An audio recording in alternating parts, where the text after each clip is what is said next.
I didn't retire because I got old. I retired because 3 people who had never met each other described the same sound 12 years apart. The first thing I remember after reading the 3rd report wasn't the sound. It was the smell, copper and cold water. The kind of smell that hangs around a mountain stream, except there wasn't a stream within 3 miles of that ranger station. I checked. Twice. The report was still open on my desk when somebody knocked on the station door. 3 knocks, a pause, then 2 more. Exactly the pattern I'd finished reading less than 3 hours earlier. Nobody else knew about that report. Nobody. My hand stopped halfway to the radio, and that's the moment I realized if you read enough incident files, sometimes they begin reading you back. People think being a forest ranger is mostly walking trails and telling campers where they can light a fire. Sometimes it is. Mostly it isn't. Mostly it's paperwork, mud drying on your boots while you type, cheap coffee sitting too long in the same chipped mug, a radio that crackles every few minutes just to remind you somebody else is somewhere out there. Or maybe not. I worked the same district in the Pacific Northwest for 12 years. Old-growth timber, trees so wide that a pickup truck could disappear behind one. Some mornings the fog never really lifted, it just moved somewhere else. My shift always started before sunrise. I'd unlock the station, switch on the lights, put yesterday's reports beside today's empty folders, and wait for the kettle to boil. The smell of stale coffee and damp paper became normal after a while. Funny thing about routine. Once you've repeated it enough times, you stop noticing what's missing. Every report followed the same format: date, location, weather, names, observations. No opinions, no guesses. That was drilled into us from the beginning. Write only what you know, never what you think. That rule kept people alive more often than most realize. If this is your first time here, stay. This story earns it. The reports that bothered me didn't arrive together. They arrived years apart. Different witnesses, different seasons, different weather, different reasons for being out there. A family camping near mile marker 31. A truck driver on an access road just before 3 in the morning. And finally, me. At first, there wasn't anything unusual about any of them, not separately.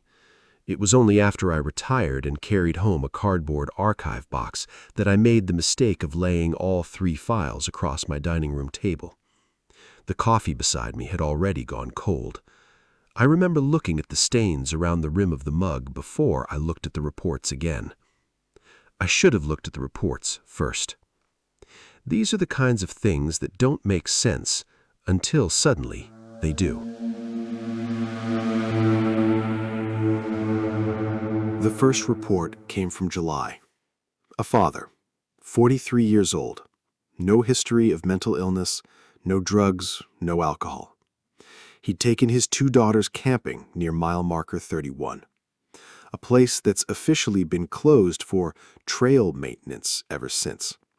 Maintenance that, as far as I know, never actually began. He wasn't frightened when he filed the report. That bothered me more than if he had been. He simply wanted to know if another ranger had been calling for him after midnight. According to him, somebody had called his first name from somewhere beyond the trees. Not shouting, not whispering, just speaking at the exact volume you'd use to get someone's attention from the next room. He almost answered. His oldest daughter stopped him. She asked why another ranger would know his first name.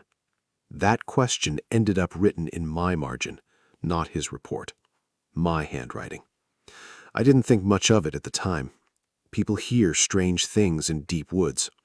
Wind catches valleys in odd ways, branches rub together. Voices travel farther than they should. I told myself exactly that. I even walked the campsite 2 days later. Nothing unusual. No footprints, no damaged tents, no missing food. Just pine needles, cold morning air, the smell of wet bark. I closed the file. Thought that was the end of it. It wasn't. About 4 years later, another call came through. A night dispatcher thought someone had hit a deer on an old Forest Service access road. The driver kept insisting the animal had stood up. For a moment, I thought this was finally something ordinary. An elk, maybe a black bear, even someone walking home in the dark. That's the explanation I carried with me all the way to the scene. It wasn't an animal. The driver admitted that before I even asked. He said he'd stopped because something was standing beside the road with its back turned, perfectly still, too still. He rolled down the window, asked if everything was all right. The figure never moved, never answered. Then the smell reached him. Copper and cold water. There wasn't a creek nearby, not even a seasonal one. When he looked back after checking his headlights, the roadside was empty. No footprints, no broken branches, no tire tracks except his own. The access road was completely silent. Not quiet, silent. That should have comforted me. Instead, I found myself reading the first report again that same night. The father's daughter had mentioned the very same smell. I hadn't underlined it. I should have. If you've stayed this far, you're already noticing the detail I completely ignored for 4 years. Most people would have closed the first file and never opened it again. I should have noticed earlier. Not the smell, not the voice, the timing. Every report happened between 2:47 and 3:18 in the morning. Different years, different seasons, different people. The same 40-minute window. I spread every file across my dining room table. The paper smelled old, dust, coffee, ink. Then something else. Copper, cold water. I stopped moving. My house was nowhere near a river. I checked the kitchen sink, dry. The bathroom taps, dry. The windows were closed. No leaks, no explanation. I told myself the smell was coming from the old files. Paper holds strange scents. It wasn't impossible. It almost made sense. Almost. 3 hours later, I drove back to the ranger station. I wanted to compare the original reports with the archived copies. That's all. Nothing traumatic, just paperwork. That's the lie I kept telling myself. The ranger station looked exactly the way I'd left it. The porch light was still on. The parking area was empty. The flag rope tapped gently against the pole. Then it stopped. The ranger station was completely silent. Not quiet, silent. I unlocked the door. Inside, the report I'd left open had moved. Only a few inches, enough that the last paragraph was visible. I knew I hadn't left it like that because I'd covered that page with my coffee mug before going home. The mug was still exactly where I'd placed it. The report wasn't. My hands stopped working properly. I remember staring at those few exposed lines. The driver from the second report had added something during a follow-up interview, a detail never entered into the digital system, a detail I'd somehow skipped. It wasn't calling me. It was waiting for somebody inside the station.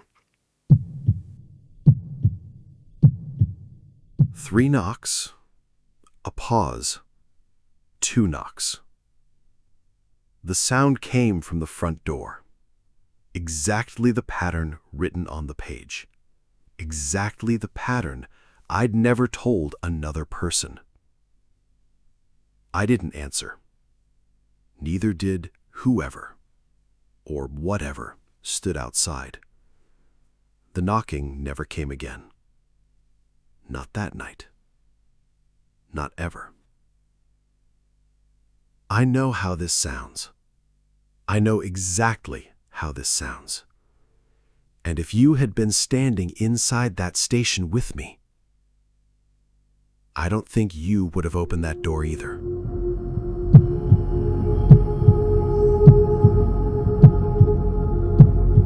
I retired 6 months later. Officially, it was because I had reached the point where I'd earned it. That's what the paperwork says. The paperwork doesn't mention the archive box I carried home, or that I still read those reports every November, looking for something I missed, looking for a mistake. I haven't found one. Since retiring, 2 more reports have been filed from that same district. I haven't read them.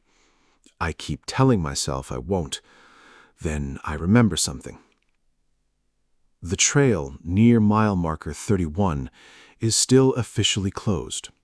Not because it's dangerous, because maintenance is scheduled. I've driven past that sign 3 times in the last year. The chains across the entrance have rusted into place. No equipment has ever arrived. Nobody has ever started the work. If you're still here, you already understand why this story bothered me. Subscribe if you want the next file. There's one sealed report from November 2019 that nobody ever allowed me to open. Sometimes, late at night, I still wake up convinced I can smell copper and cold water. The strange thing is, it never reminds me of the forest anymore. It reminds me of my own front door. The most frightening sentence I can leave you with is also the simplest. Someone knocked. If you ever hear 3 knocks, a pause, then 2 more, don't make the mistake I almost did. Don't assume they're asking to come in.